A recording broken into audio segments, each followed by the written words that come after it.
Hello, I'm Ian. I'm Grace. And I'm Austin. And welcome to Is It Worth It? The show where we take an obscure movie and ask the question, Is it worth it? exactly. So, don't think we're gonna do much prelude on this one. I don't think we really have much to say. You guys know the moves. Let's You just know jump what's good? into it. Let's just jump into it. At least 20 years old, less than 100 cumulative reviews on IMDb, and none of us have seen it before. And we put it on the wheel, and we spin. So, let's spin. Let's get it. Alright, a new one.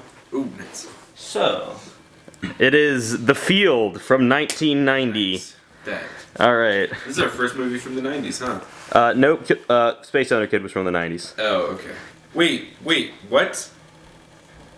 Wait, never mind. We can't do that one. I don't know why I chose that. That has 5,000 reviews. I don't know what's wrong with me. Ooh. So we can't do that one. Interesting. Return to the wheel! You know, last time it happened, we got Dragon in. So maybe we'll get yours again. And I guess we're watching nothing today. Oh, it landed on the same spot. Yeah. The wheel really wants your movie, Grace. Yeah. I don't care if it doesn't follow the rules. I want to watch this movie. Alright, another new one. Okay, that. Dark Tower from 1989. Alrighty. This is nothing like the new movie, The Dark Tower. No, it's not. I made sure. Okay, yeah, It's not the Stephen King story. Okay. It's another one called Dark Tower. It's Dead Eyes.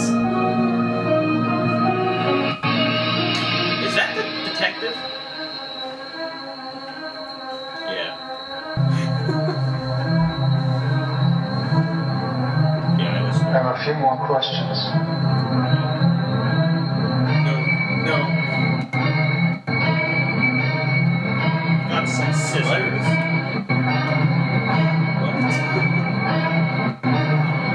He's a vampire. Is this a dream? What?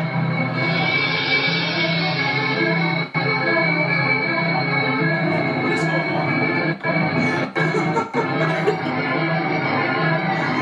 Guys, I think the movie just broke. God, it's The Godfather. It's Marlon Brando from The Godfather. Dealing with dead window washers by day, forced to love my woman by night. This is my life. Alright, well that was Dark Tower. Filmed 1987, released 1989, and what a film, wasn't it? Almost. It was almost a film. It was almost at the threshold. Most it was close. of the film. I got close. But yeah, should we go ahead and get into this? I think so. So, how does this movie start? I guess we're introduced to our first forget. character, the window washer, as he is called throughout the rest of the film. Yeah, he never gets a name. Just the window washer. Just washing some windows. And he's chilling. He's standing in his giant bathtub, just washing windows. You know, then he dips down the window washer into the bathtub full of hot water, and then pours it back. That's how window washing works. Yeah. And he just continues washing the windows. And at this point, one of the two main characters shows up, Carolyn Page, the chief architect on this building that is being built. And she shows up and goes into her office, and she starts like getting undressed, and the window washer's being creepy, so she closes the blinds. And then the window washer starts thrashing around. He'll like jerk one way and hit the railing, and then jerk the other way. Nope. And he's jerking every way, every direction.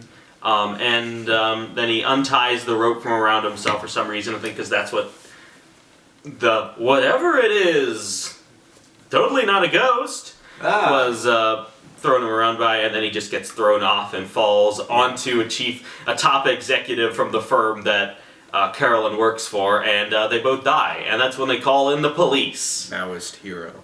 Our two police guys, Randall and Williams. And Randall is definitely the main guy of the two. Sounds like a lawyer office. Randall and Williams. It does. Do you want to describe Randall for us? What makes Randall so special? Randall has a large forehead to start with. He also has the weirdest resting face of all time. Very strange. He's always kind of squinting, like I don't know, with his very low eyes and tall forehead, it makes it look very strange how he just kind of stares off into nothing. It looks like at any given moment, he just woke up from a nap and is trying to figure out where he is. Yeah. And he has this really mumbly delivery. He's always like, oh yeah, I'm gonna go to Unicom headquarters, and as many as it goes, and especially later on. Schools, military police, fine. No medical problems. So 20 million other bastards. Then I go berserk with a 38 special. But we'll get to that. And his partner Williams is a dude. Paul Williams. Nothing special about him really, except He later. looks like Spike Jones. Just a guy.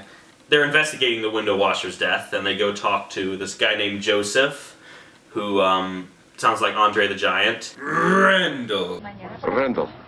Yeah, and they're just like, whoa, it's a ghost! They're like, man, it sure is weird that this window washer, they're like, oh, was it like a suicide or what?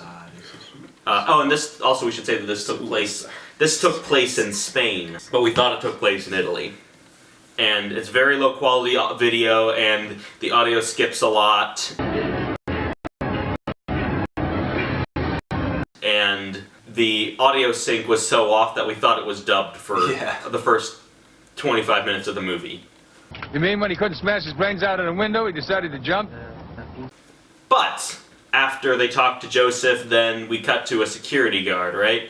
Taking the elevator up. Yeah, and then some spooky things happen up in the obligatory unfinished wing of this high-rise building, and then he gets in the elevator, and the elevator falls, and he dies. And that's our second fatality, is nameless security guard.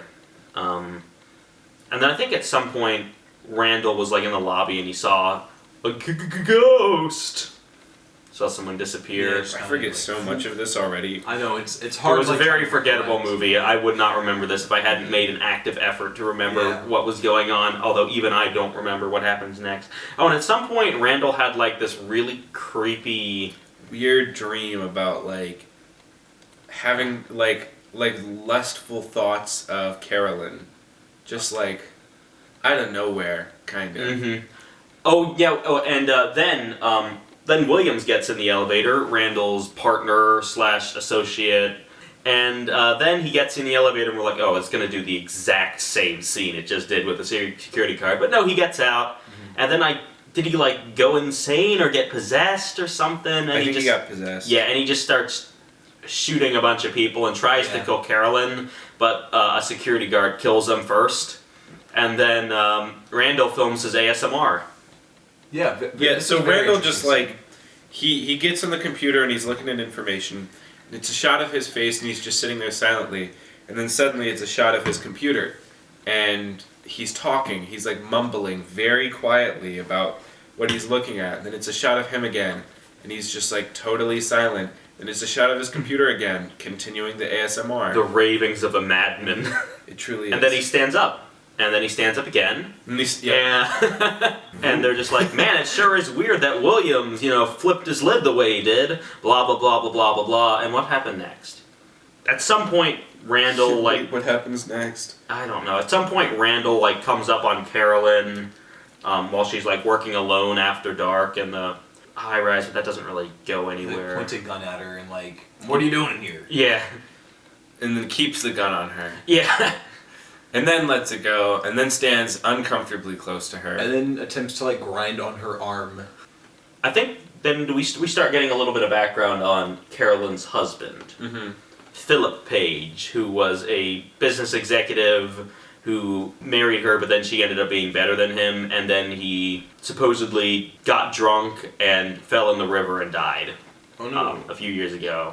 Oh, and also there's just random shots of spookenings happening up at the hotel. We got a lot of shots of Carolyn running through hallways, spinning around a bunch of times. Then what?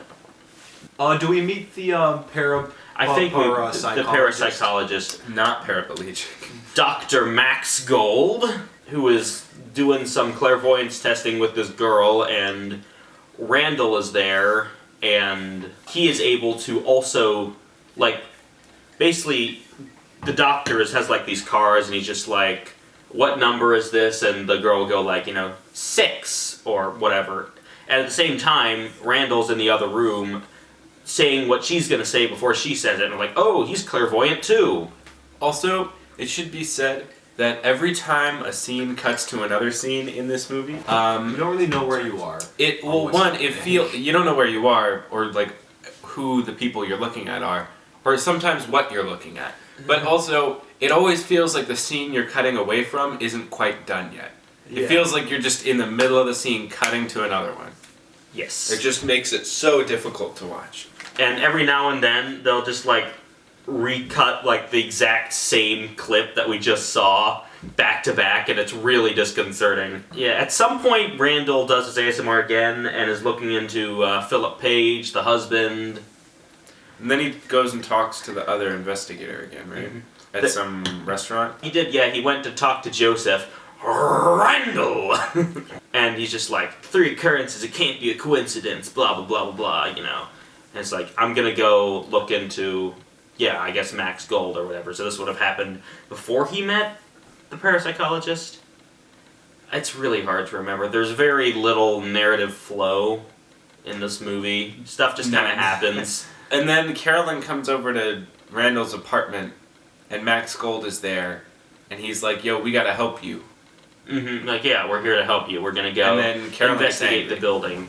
And there was also a scene where Carolyn's like, no, please don't. They also get like this like senior investigator named Sergi who's retired, but they're like, he's like, we gotta have your help. You know, multiple people have died in this building. It's just like, all right, then I'll come help you.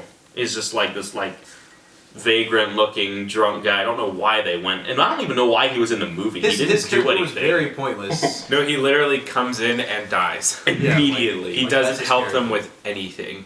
And then Max Gold starts his investigation. He's got his little like, you know, time 8:30, temperature, 76 degrees or whatever. And then he just basically just has a mental breakdown, just walking through this, all of the other people who are doing the same thing as me are making more money than me, but I'm not getting any recognition. no one respects me. He's like, look, Ghost, we can talk. It'll be good for us. I mean, you'll get to like finally have your everlasting rest, and I will get recognition. Not that not getting recognition is bad or anything. I mean, I've been in this field for 30 years, and there's so many more people. And yeah, I mean, I was one of the pioneers, I guess, and other people in the field are definitely getting more recognition than me. But I mean, all of the other para psychedelics are getting. What are they called? Parapsychologists. All the other parapsychologists are getting laid, and like I just can't get laid. I'm not mad. I'm just like, it seems weird. So just like, talk to me so I can get some recognition. Not that matters, of course. But yeah, he's very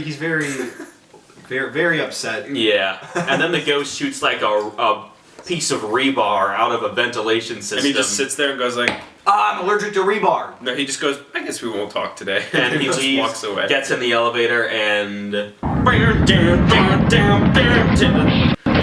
music,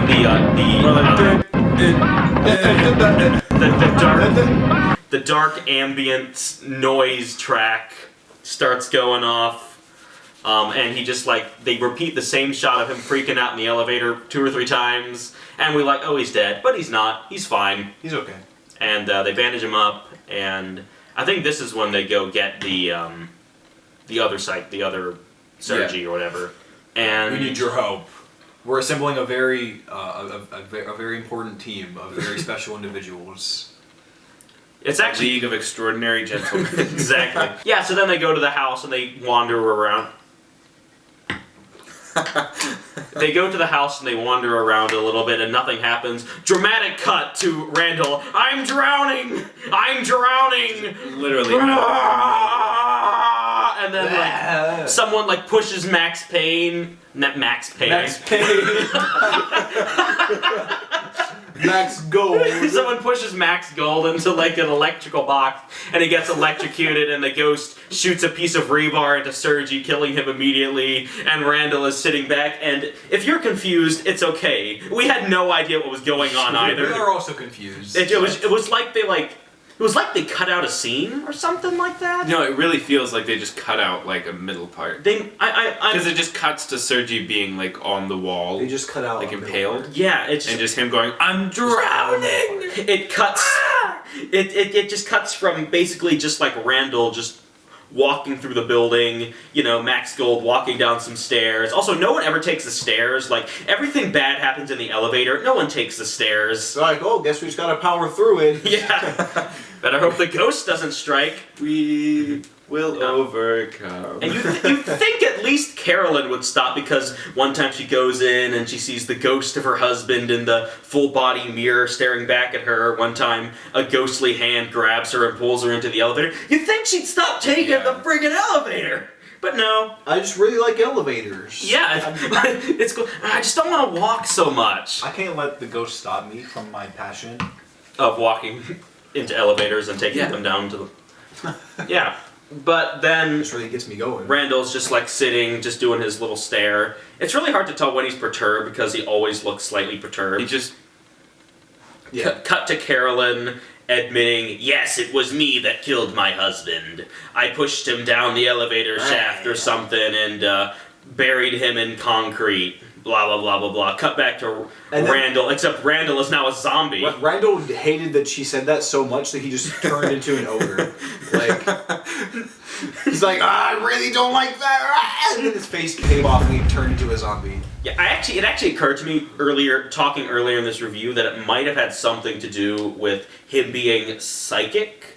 Him having a rare psychic ability. It's possible that the ghost manifested in him, but if that was the case, it was done very weirdly. And not explained at all. And then at this point that the movie basically just breaks down. Just goes, I hate concrete! And this movie broke down in the first 10 minutes. I know, but this is when it was like, this is when the record started skipping and slowing down. Completely off rails at this point. As Carolyn...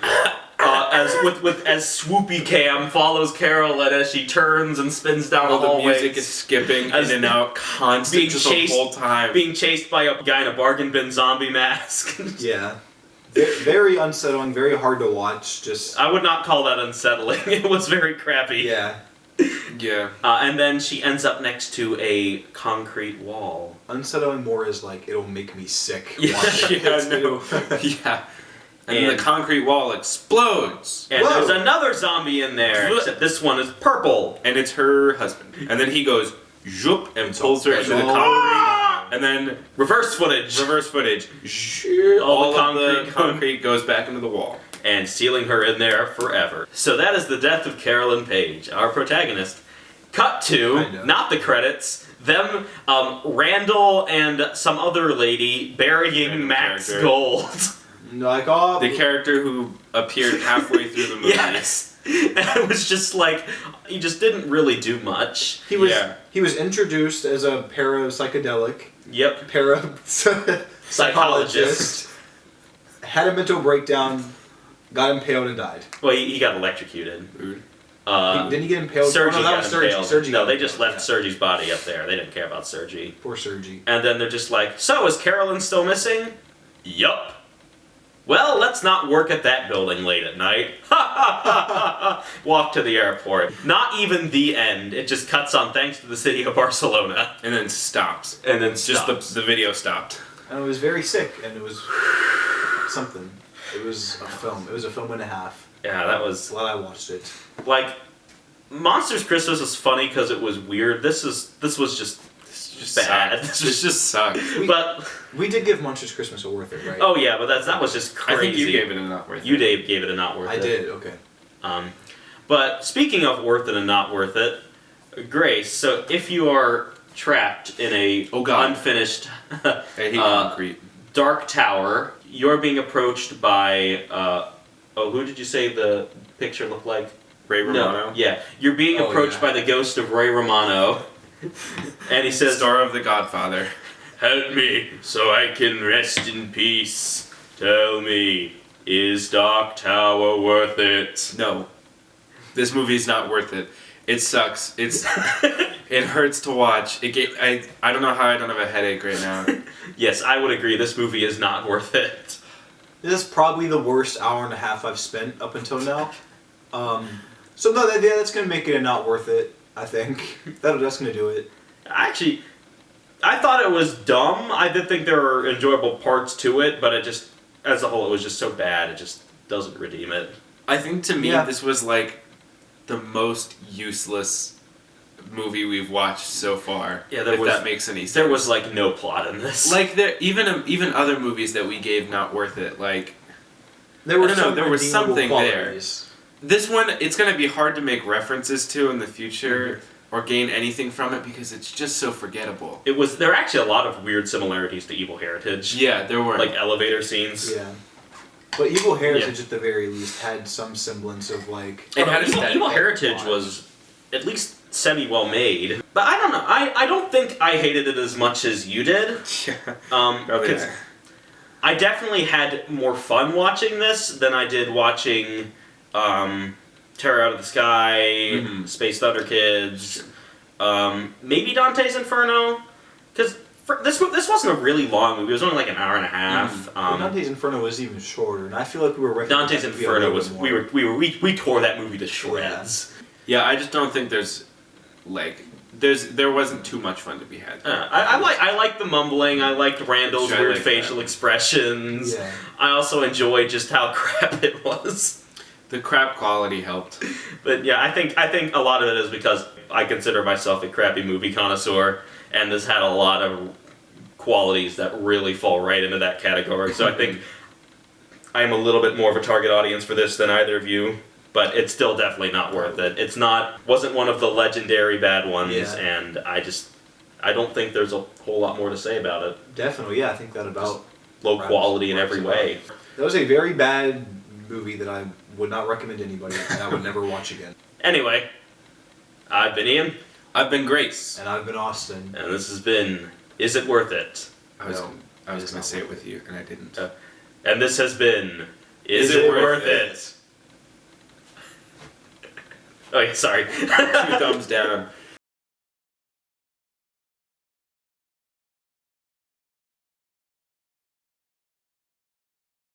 I think I wouldn't work till late at night. Well, let's forget about it. I don't want anything else spoiling the rest of my vacation. You got the plane ticket. Right here. To a plane. They're going. I feel like there's another movie that I've watched recently with a very similar. And now they've turned into one very large person walking away.